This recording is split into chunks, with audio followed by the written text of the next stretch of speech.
La tasca és un tipus d'activitat de l'aula virtual que ens permet enviar els nostres treballs al professorat i rebre retroacció.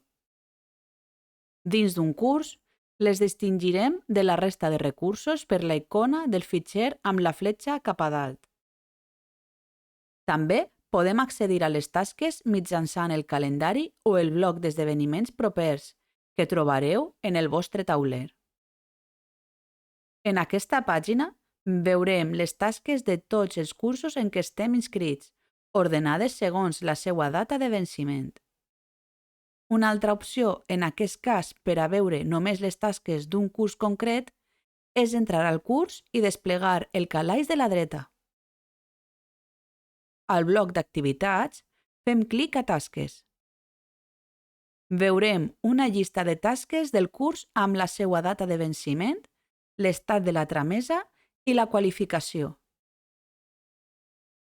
A l'hora de trametre el treball, podem trobar diverses opcions segons la configuració establerta pel professorat.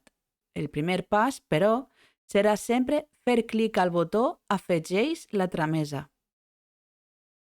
Si veiem només un quadre de text, haurem d'escriure o apegar el treball en ell i desar els canvis. Una altra opció és que la tasca consistisca en penjar un fitxer. El tipus de fitxer dependrà de les instruccions que ens ha donat el professorat. Per exemple, un PDF, un vídeo o una presentació de PowerPoint. Veurem els tipus de fitxers acceptats en la part de baix.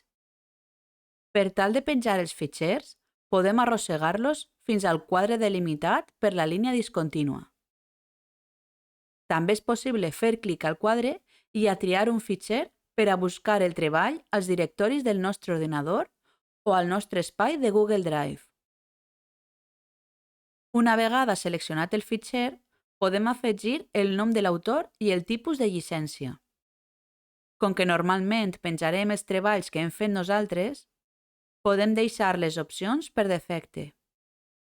En cas que vulguem aplicar una altra llicència al nostre treball, trobarem més informació sobre les opcions disponibles fent clic a la icona de l'interrogant. Quan fem clic a penjar aquest fitxer, el fitxer seleccionat apareixerà en el quadre de la tramesa. Si ens hem equivocat a l'hora de seleccionar-lo, el podem llevar fent-ne clic i prement el botó Suprimeix. Una vegada que hem comprovat que hem penjat el fitxer correcte, desem els canvis. A continuació, ens haurem de fixar en l'estat de la tramesa. Si ens indica que s'ha tramès per a qualificar, no haurem de realitzar cap altra acció. Només hem d'esperar que el professorat envie la retroacció.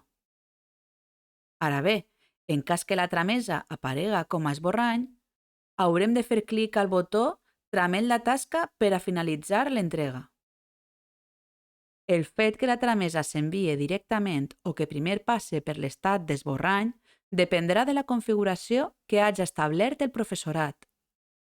Per tant, és molt important revisar sempre l'estat de la tramesa després de penjar el nostre treball. De vegades, quan ens disposem a efectuar una tramesa, podem trobar un missatge que ens avisa que el professorat ha activat la detecció de còpies de Turnitin. Es tracta d'un sistema antiplagi que compara el nostre treball amb el d'altres companys i amb altres fonts. Després elabora un informe detallant les possibles coincidències. El professorat haurà de revisar l'informe per a determinar si es tracta d'un cas de plagi o simplement ha detectat un fragment de text que no s'ha citat correctament.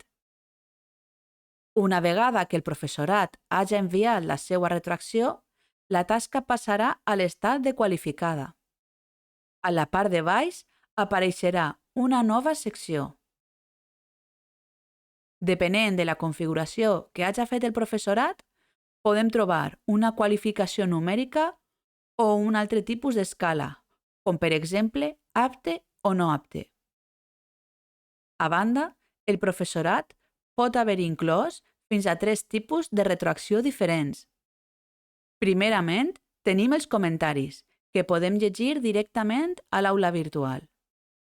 En segon lloc, podem trobar el PDF amb comentaris, que permet al professorat destacar parts del nostre treball o afegir-ne notes. Per últim, és possible que el professorat pengi un fitxer amb el format que considere més adequat per a la retroacció.